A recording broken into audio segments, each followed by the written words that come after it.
Un conde para una solterona. Saga Solteronas 3 por Olympia Russell. Capítulo 29. Una nueva noche de insomnio dio paso a un amanecer gris y triste, como ella misma se sentía. Todas las humillaciones que había vivido hasta entonces palidecían al lado de la que había recibido de Liam el día anterior.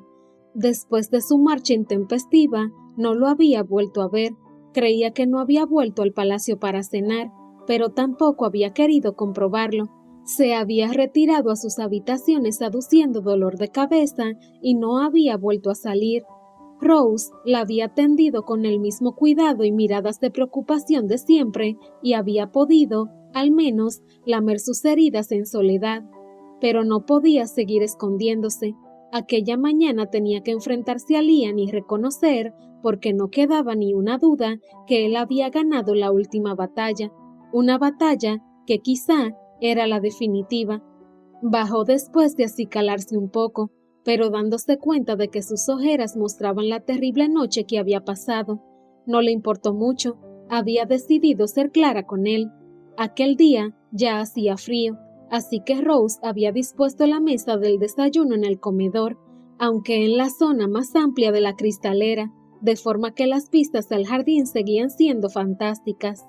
Antes de que él se diera cuenta de su presencia, Violet vio a Liam sentado, leyendo el periódico, como el primer día en el palacio, como si nada hubiera ocurrido. En cuanto llegó a su altura, él dio un ligero respingo y la miró. Serio también, y curiosamente, sin rastro del tono burlón y victorioso que ella había esperado. «Buenos días, Violet». «Buenos días, Liam. Tenemos que hablar». Así, sin preámbulos, ya que, había decidido, el tiempo de los juegos había terminado. «De acuerdo, tú dirás», contestó él, ahora sí, con un ligero tono de petulancia y superioridad, de victoria. Violet le miró fijamente y enseguida empezó a hablar. «Ayer me venciste. Es cierto, reconozco mi derrota. Al parecer, eso es lo único que te importa. Así que, sí, tranquilo. Si no llegas a dejarme plantada, como siempre por otro lado, habría continuado hasta terminar, hasta que te acostaras conmigo. Supongo que eso te produce mucha satisfacción, y lo que te quiero decir no va a cambiar eso, pero quiero que lo sepas. Liam, me humillas».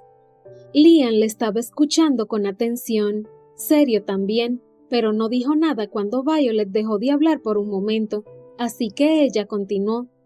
«Y no me refiero a lo que ocurrió ayer. Al fin y al cabo era un juego en el que yo también estaba tomando parte. No, me refiero a tu plan de vida. Supongo que para ti es muy normal tener esposa y tener amantes.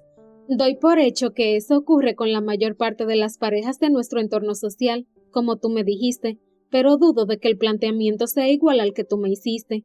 Te recuerdo que apenas habían pasado 24 horas desde nuestra boda, cuando estabas dando rienda suelta a tus apetitos con una de tus amantes, y no en cualquier sitio, sino en una recepción a la que había acudido la flor innata de la sociedad, en un lugar en el que podía encontrarlos cualquier persona que se dirigiera a los baños, como me ocurrió a mí, y todo después de dejarme plantada a la vista de todo el mundo, no solo aquel día, sino el día anterior también, el día de nuestra boda. ¿No te parece que es ensañamiento?» Y después de soltar la alocución, salió de la habitación sin darle tiempo a Liam de responder. Sí, Liam había vencido la batalla final, estaba claro para él también, pero no se sentía, en absoluto, como tenía que sentirse un ganador. De hecho, se sentía tan mal como Violet y mucho más confundido. No le había gustado escucharle aquellas palabras a Violet. En el fondo, sabía que ella tenía razón, se había pasado de la raya, seguía creyendo que las exigencias de ella eran exageradas y absurdas, ya que, exceptuando a sus dos amigos del alma, todos los hombres casados de su clase tenían tantas amantes como él, con la aceptación tácita de sus esposas, pero también veía que había sido demasiado descarado, y no le había dado a Violet ni siquiera un mes de tregua para adaptarse a su nueva situación. Ni siquiera un día, pero aparte de ver que se había excedido y que, visto así, Violet tenía parte de razón, había otro aspecto que lo estaba torturando mucho más. El día anterior había dejado a Violet sobre la mesa y había salido de la biblioteca con el firme propósito de desahogar su deseo con otra mujer.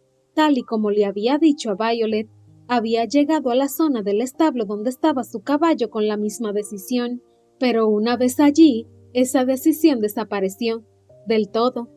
Todo empezó cuando tuvo que decidir a cuál de sus numerosas amantes iba a visitar esa noche.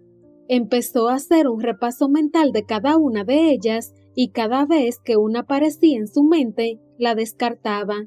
Al principio, esos descartes eran lógicos. Si estaban casadas, no podía aparecer en sus hogares sin avisarles previamente, asegurándose de que estaban solas. Pero enseguida fueron apareciendo otras, solteras, siempre dispuestas, algunas incluso, aunque no eran las que más frecuentaba, de pago, y a todas ellas les iba poniendo peros, algo que no le había ocurrido jamás. Al final, después de más de 10 minutos con las riendas de Thunder en la mano, decidió volver a dejar el caballo en su establo y volver a su habitación. Estaba claro, estaba muy excitado, necesitaba un desahogo, pero no había una sola mujer con la que le apeteciera hacerlo.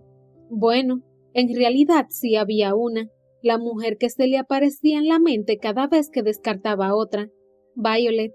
Después, en su habitación, había cavado con su mano para descargar su excitación, y de nuevo había sido la cara de Violet, su cuerpo, sus gemidos y sus suspiros los que habían llenado su mente. Finalmente se había dormido, descansado y satisfecho, pero al mismo tiempo preocupado.